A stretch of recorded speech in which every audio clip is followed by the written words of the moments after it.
Так, продовжуємо. Сочиняємо переход.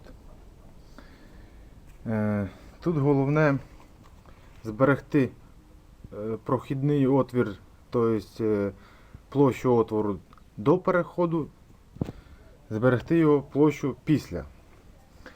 Ось тут ми маємо площу кирпичину. Так що тут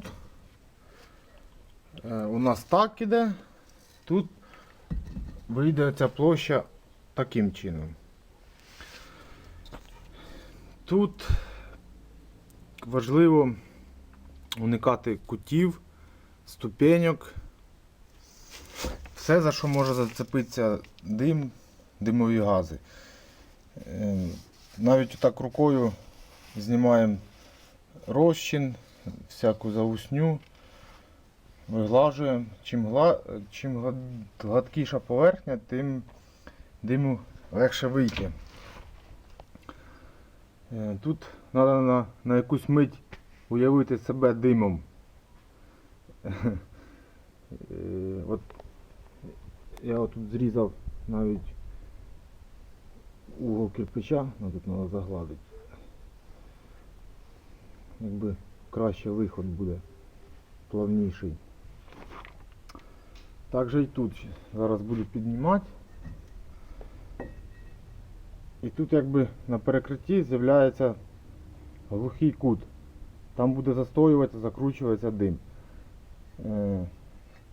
Тому треба сочинити таким чином, не звужуючи прохід, а тут під кутом зробити, щоб получився екран, від якого газ буде ударятися і направлятиметься далі по лежаку до стояка.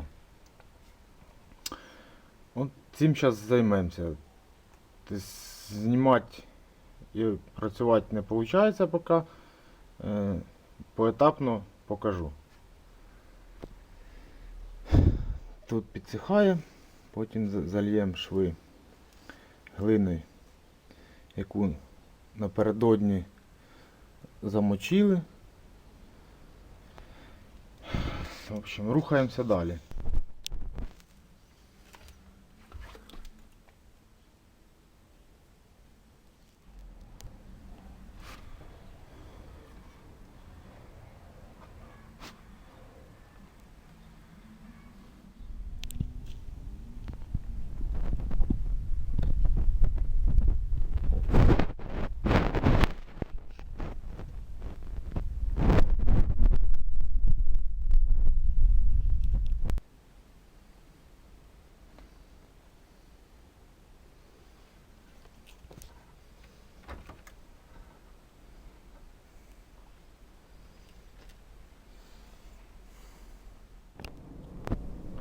Не забуваємо перев'язувати шви і мочити кирпич.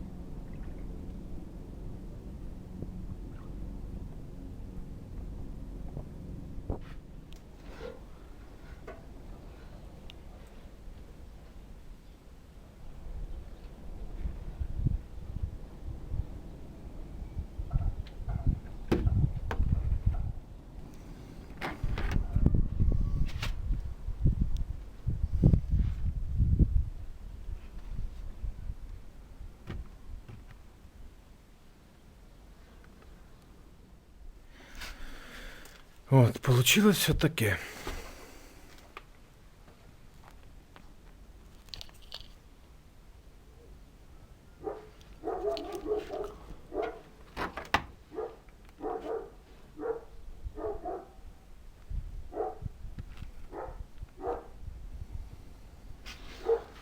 Завтра будемо там продовжувати.